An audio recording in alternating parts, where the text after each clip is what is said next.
মাছ কিনতে গিয়ে যদি বড় মাছের মাথা এরকম দিয়ে দেয় তবে কি রান্না করবেন এই না ভেবে একবার বানিয়ে ফেলুন মাছের মাথা দিয়ে মুড়িঘণ্ট, যেটা কিনা বিয়েবাড়িতে খুব ফেমাস একটা রেসিপি।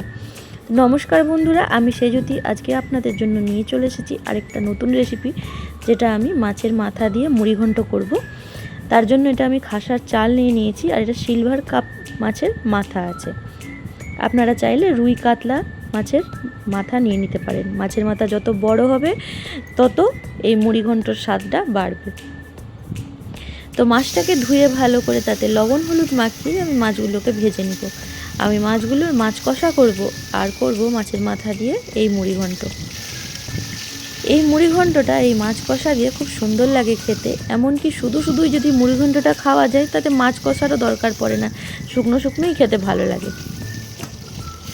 তো মাছটা এরকম আমি ভেজে তুলে নেওয়ার পরে যে মাছের মাথাটা ছিল সেটাকেও আমি ভেজে নিব। মাছের মাথাটা যেহেতু অনেক বড়, সেটাকে আমি ধীরে ধীরে অনেকক্ষণ ধরে ভাজবো যেন ভিতর পর্যন্ত ভাজা হয়ে যায়। এই মুড়িঘণ্টতে আমি আলু ব্যবহার করব। সেই আলুগুলোকে আমি বড় বড় ডুমো করে যেরকম মাংসে দেয় সেইভাবে কেটে নিয়েছি। তো আলুগুলোকেও সেই তেলের মধ্যে আমি ফ্রাই করে নেব।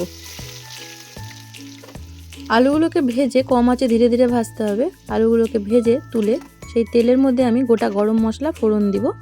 গোটা গরম মশলার মধ্যে রয়েছে দারচিনি, এলাচ, লবঙ্গ, তেজপাতা, গোলমরিচ, এইসবই আমি এখানে গরম মশলা ব্যবহার করেছি। তারপরে দিয়ে দিব কিছুটি রসুন। এখানে 6-7 কোয়ার মতন রসুন আমি ছুলে রেখেছিলাম। সেই রসুনগুলো দিয়ে এখানে 2টা পেঁয়াজ আমি কুচি করে কেটে নিয়েছি, সেই পেঁয়াজটা অ্যাড করে কিছুক্ষণ ভাজা করে নেব।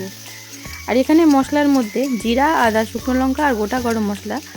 লঙ্কাটা এখানে কম ব্যবহার করবেন, 2-3টা লঙ্কা আর হচ্ছে জিরা 1 চামচের মতো, আর সামান্য কয়েকটা একটু টুকরা হচ্ছে আদা, আর গোটা গরম মশলার মধ্যে একটু দারচিনি, লবঙ্গ, এলাচ দিয়ে ওটা পেস্ট করে সেই পেস্টটা এর মধ্যে দিয়ে দিবেন।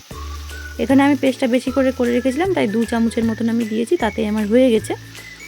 তো আমি এখানে মাছ কষাও করব, তাই আমি মশলাটা একটু বেশি করে বেটে রেখেছিলাম।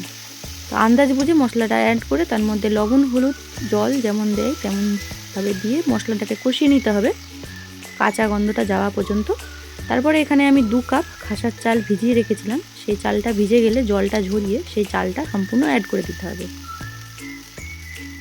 চালটা যখন ভাজা হয়ে যাবে এই মশলার সাথে ভালো করে কষে নিতে হবে।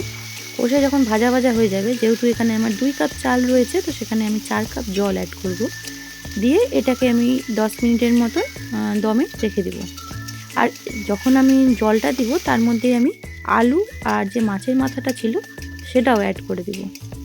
দেওয়ার ফলে আলুটা আর মাছের মাথাটা সম্পূর্ণ সিদ্ধ হয়ে যাবে, এদিকে চালটাও সিদ্ধ হয়ে যাবে।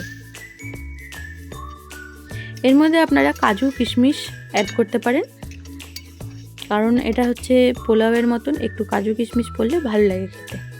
এখানে চীনাবাদামও আপনারা সামান্য তাওয়ার মধ্যে উলিয়ে চোকাটা ছাড়িয়ে সেই চীনাবাদামটাও অ্যাড করতে পারেন।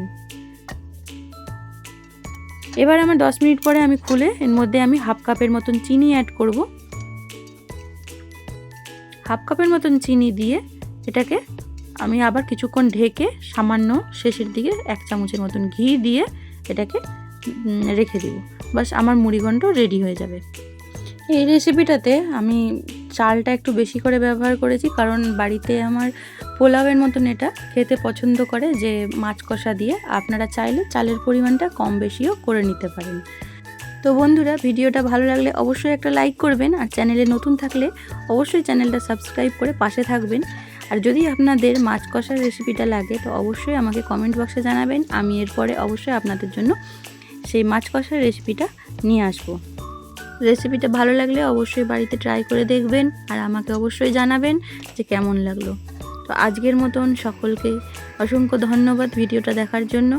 আজ এই পর্যন্তই, আবার দেখা হবে নতুন কোনো রেসিপির সঙ্গে। সবাই সুস্থ থাকবেন, ভালো থাকবেন। জয় শ্রীরাম, রাধে রাধে।